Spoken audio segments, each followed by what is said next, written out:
Day number 2 of Chicago Bears training camp is in the books, and let's talk about what happened. What's going on, guys? I'm back with another Chicago Bears training camp update video, which I'll be doing every single day of training camp this year. Subscribe to my channel if you guys want my thoughts on latest breaking Chicago Bears training camp news. I will be doing these videos every single day, or at least trying to make them every single day, so be on the lookout for a lot of videos in your inbox. And preseason also is starting pretty soon, okay? The first Hall of Fame game, which the Bears are playing in, is August 1st, so about 11 days away from the time you're watching this video, and I will be having pre-game and post-game videos for the preseason games as well, even though preseason games don't matter at all. I'll still be making content about that because I'm sure you guys want to hear my thoughts about, the backups playing, and even the starters are going to be playing at some points in the preseason, so I will be making content about that. But talking about practice today, guys, okay? So talking about the injuries first of all. Rome Odunze did return to practice, but he was limited. He was at a funeral yesterday, so probably still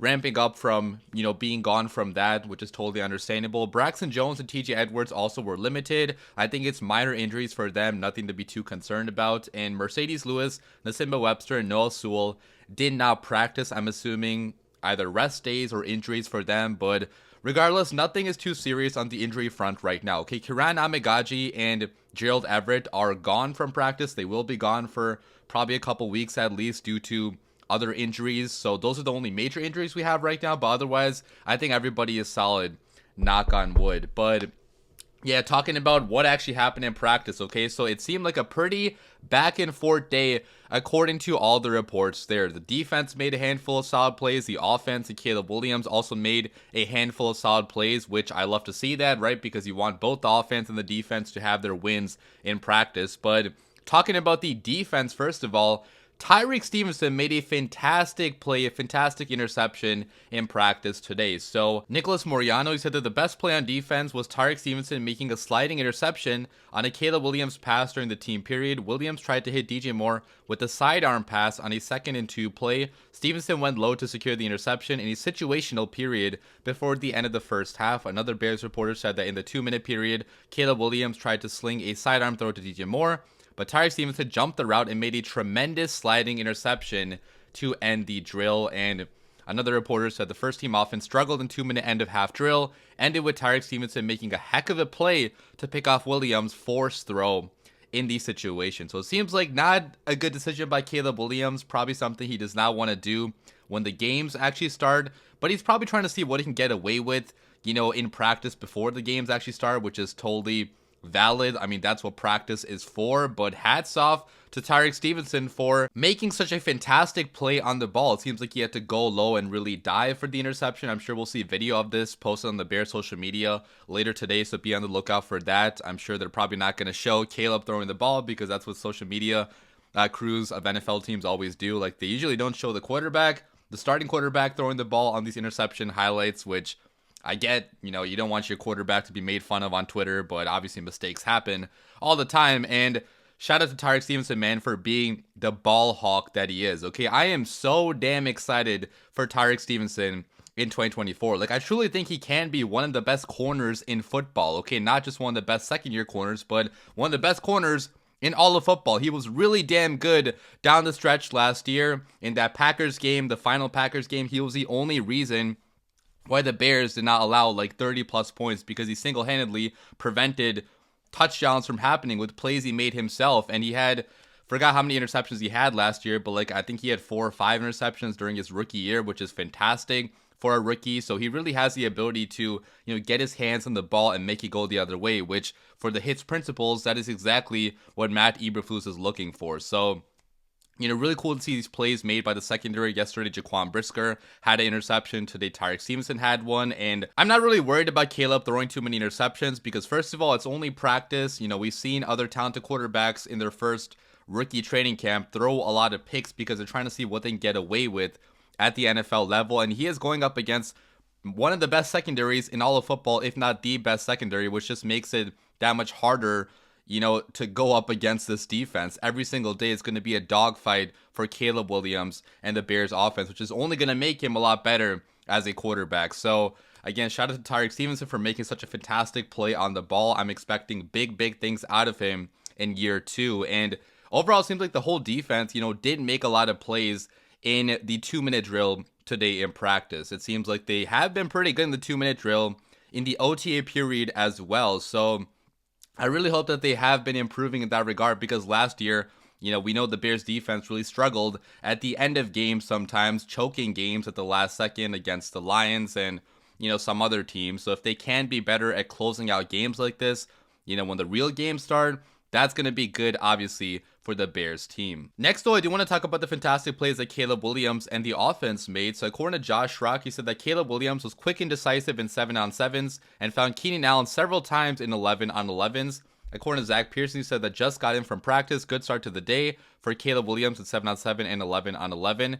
Best play from that sequence was a nice throw to Tyler Scott, who made a good catch going to the ground, probably a 25 to 30 yard completion. And then Nicholas Mariano provided more detail about that play. He said that Caleb Williams connected with Tyler Scott on a deep over route near the left sideline in 7-on-7s. Kyler Gordon was in coverage on the play, and Williams led Tyler Scott on the throw, and the second-year wide receiver dove to make the reception. Great stuff right there. Okay, I love to see Tyler Scott making some plays in camp, because last year he did have a pretty disappointing rookie year, I would say. Struggled with a couple drops in big situations on some fantastic throws from Justin Fields. He dropped some of them, namely in that Falcons game. I believe that was him that dropped a deep touchdown, and he was just very inconsistent throughout, last season, and just seemed like small and, not big enough sometimes, not strong enough to play at the NFL level. So I hope he has gotten a little bit stronger, gotten a little bit more consistent, worked with the jugs machines, and just improved his hands overall, where if the Bears do have to call on him as a deep threat every once in a while, hopefully he can, come through for the Chicago Bears. Obviously, it's not going to be a big part of the Bears offense, because he's only going to be wide receiver 4 or number 5 at the very best with the great receivers that we have in front of him, but he could be the fastest player on the Bears offense right now. So if he can be more consistent, it's going to be a great benefit to Caleb Williams and Shane Waldron to have a deep threat like this on the Bears team. And good to see Caleb also making some fantastic throws. Okay, it seemed like the throw to Tyler Scott was a good throw by Caleb, where he led Tyler Scott down the field, put it only where Tyler Scott could really catch it, and seems like he also had some fantastic throws to Keenan Allen in 11-on-11s. And I'm telling you guys, that Keenan Allen could be just a massive part of the Bears offense this year. I feel like we kind of forget about him, because he's obviously older. He's maybe not as electric as DJ Moore or as exciting as the young Rome Odunze, but he is one of the best receivers in football still, guys, to this day. Like last year, he made the Pro Bowl. Like, he was really damn good in the games that he actually did play. So if he can stay healthy, there is a world in which Keenan Allen could lead the Bears in receiving yards and receptions. Okay, that's not totally crazy. The only crazy thing is him staying healthy probably for a full season, because he is getting older. He's struggled with injuries the last couple years at points during the last couple seasons. So it is going to be hard for him to stay healthy probably all 17 games. But if he can stay healthy for the majority of the season, he's going to be a big weapon for Caleb Williams in this Bears offense. Speaking more about Caleb Williams, though, guys, according to offensive coordinator Shane Waldron, he really thinks that Caleb has done a good job of improving since the OTA period. So according to 79th and House podcast, he said that Bears offensive coordinator Shane Waldron is up. He starts off by saying Caleb did a great job with his summer off time from the building, and he's operating at a much higher level these last 2 practices compared to OTAs. I've been hearing Matt Eberflus and Caleb's teammates also talking about Caleb having a better control of the huddle,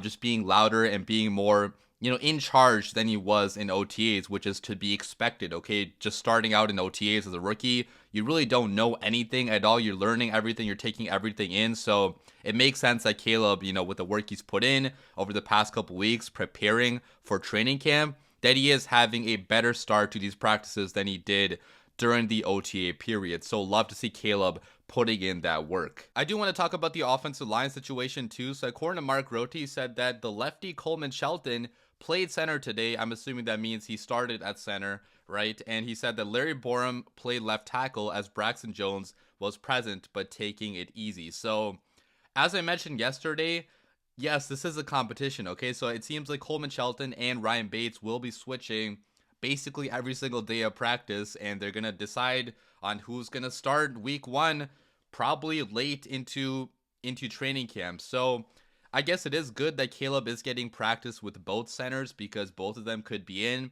at some points this season with how many injuries offensive linemen usually suffer throughout a season. And especially with our luck, like our centers have gotten banged up a lot the past couple years. So, it is good that Caleb is getting practice with multiple different guys. And it seems like Larry Borum also got a lot of playing time today at left tackle. And I think Larry Borum is only getting playing time because Kiran Amagaji is injured. Obviously, if Kiran was healthy, being a third round pick, he would be starting, I feel like. And they might even have cut Larry Borum at this point. But because of Kiran's injury, Larry Borum might make this team, even though I don't think he's a fantastic scheme fit with the scheme that the Bears currently run. But, maybe he could be good enough to start, if need be, if Braxton Jones is injured at any point while Kiran is recovering. So yeah, that's the latest on the Bears offensive line. We'll see which of Coleman Shelton or Ryan Bates actually end up winning the starting job when the season starts. But lastly, I do want to talk about the reps that Caleb Williams will be playing in preseason this year. So according to Jason Leeser, he said that Bears coach Matt Eberflus says last year's rookie quarterbacks Stroud, Richardson, and Young got 45 to 65 snaps in preseason, and he's thinking that's the target for quarterback Caleb Williams. And I think that makes a lot of sense. Obviously, there is the injury risk, and you don't want your players to get injured, especially your starting quarterback, but there is so much to be gained in these preseason reps for a young rookie quarterback. Like, the speed of the game is so different. I know that people made fun of Justin Fields for his comment after the Bills game where he got rocked, and he said that the game speed was actually kind of slow, which turned out to be like not an accurate statement, because obviously, Fields had struggles with the speed of the game early on in his Bears career. And it's, similar for every rookie quarterback. Like, the speed of the game is so much different than it was at college football. So getting these reps against live NFL defenses, even though it's not going to be the same as, real NFL defenses, it's going to be more vanilla coverages, vanilla defenses. It's still vital to get these reps while you are young and you are learning. So